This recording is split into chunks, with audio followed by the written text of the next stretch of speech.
never seen so many beautiful families, so many beautiful media outlets reaching out.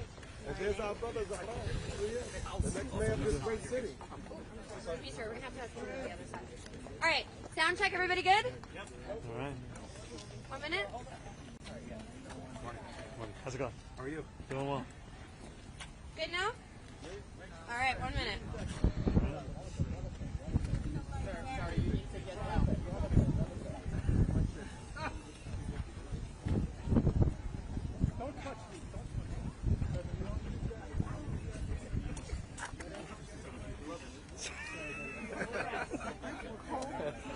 No. We have to name this the official Zohran. I've got a thermal on. I worry about this guy. No jacket. Can I give him my coat? I got it. He's been shivering out here because what are you telling Your team kept the full side secret. Everybody knows where I live. Here you go, man. Stay warm, puppy. Courtesy of Zohran, the next man in New York, and make sure you guys give him good press. Our time is here. Brand is Talia. Talia? AC's out? All right, are we ready, everyone? Let's go. Oh, sorry, one more. Bring that down. All right. We're doing a final. This is your final opportunity Last before we call. begin. Good morning, everyone. Good morning. Today is Election Day. It is a day that we have been dreaming of for more than a year.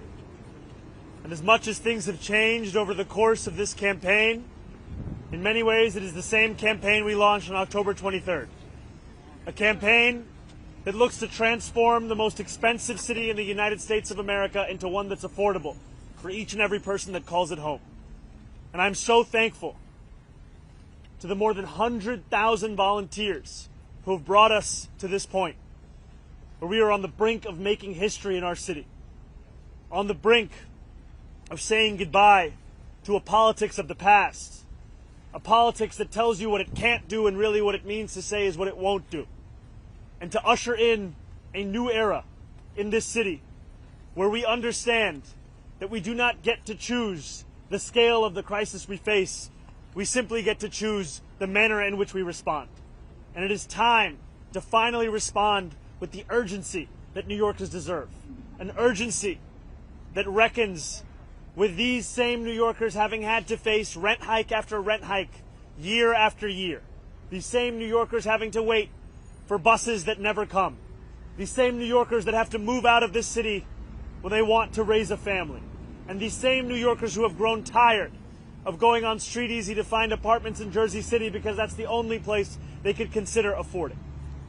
It is time now for a new day in our politics.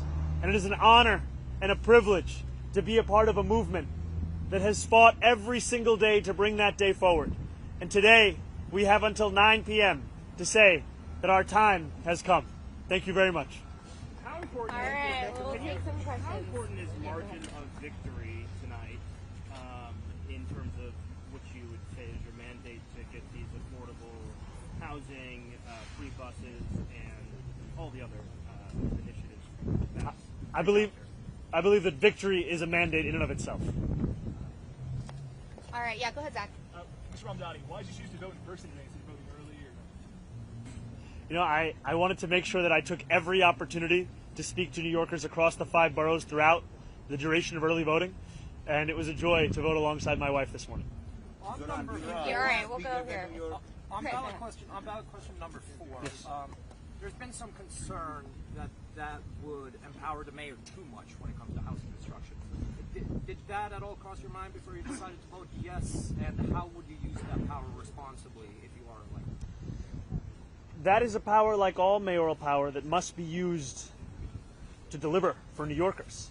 And I am looking forward to working alongside the City Council in delivering the kind of investments that so often communities have been denied, and to finally ensure that we understand the strength of this city be measured by the neighborhoods furthest from City Hall, not by the ones just closest.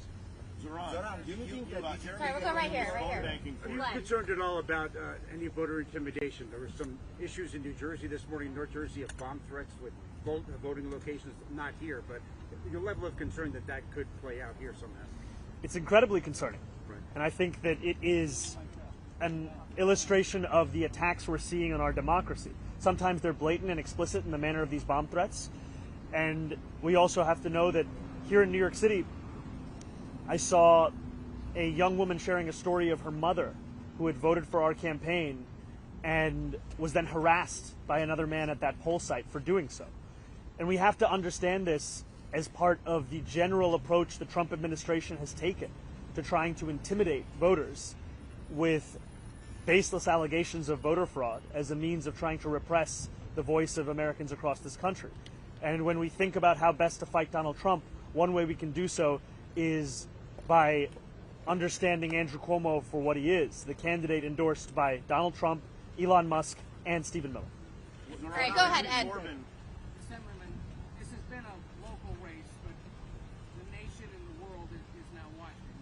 And for those who may be curious or concerned about a 34-year-old Democratic socialist running the largest city in the country, what would you say to those kids? Well, I get older every day. Look, I think more about New Yorkers than I do about anything beyond our 5 boroughs. And I look forward to fulfilling the hope that New Yorkers have put in me and to earning the trust of those who voted for another candidate or didn't vote at all. Because my responsibility will be to the entirety of the city. And it'll be to deliver on the agenda that we have spoken of for more than a year, an agenda which will finally bring working class New Yorkers to the heart of our politics, a place that they have not had for quite some time. Yeah, Michael, go ahead. I want to ask you about the housing questions. You waited until today to weigh in. At the same time, we know that more than 700,000 people cast their ballots in early voting, and many of those people presumably were looking to you to take a position on this. Can you explain what took you so long to come to a decision and how your thinking evolved to get to a place where you took a position? You know, I take very seriously the responsibility that I have to share my thoughts with New Yorkers, and I want to always ensure that I do so having had actually come to the conclusion. And I took the time to have conversations with stakeholders, policy experts, and wanted to make sure that I was deliberate in the decision that I made, and that's where I've landed. All right, we're going to go right here. Excuse me, sir. Zohran, you think that this is bigger than New York, that your victory can turn the tide, change the conversation for the left in Europe and inside the Democratic Party in the United States? My ambitions are squarely within these 5 boroughs, my friend. Thank you. Yeah, we're going to go right here. What are your thoughts on that? Sorry, could you say it one more time? President Trump says he plans to reduce federal funding if you win. What are your thoughts on that? President Trump also encouraged every New Yorker to vote for Andrew Cuomo. There are many things that he will say and that he will do that will not actually bear out in the results within our own city. I will treat his threats as they deserve to be treated, which are the words of a president and not necessarily the law of the land. And too often we treat anything that he says by virtue of who's saying it as if it is already that law. And it is time that we have a mayor who stands up for New Yorkers each and every day, not one who's willing to sacrifice those New Yorkers so that they can stand up for themselves. All right, last question right here. Phone banking. Go ahead. Assemblyman, any last-minute message for New Yorkers who may be concerned that the president will follow through on his threats if you win tonight? I look forward to representing those New Yorkers and look forward to fighting for every single dollar this city is owed. What we see in the language of Donald Trump is a premise as if it is his decision on whether or not to fund a city the very money that this city is owed. And I look forward to utilizing every single tool at my disposal as the next mayor of this city to fight for the people of it.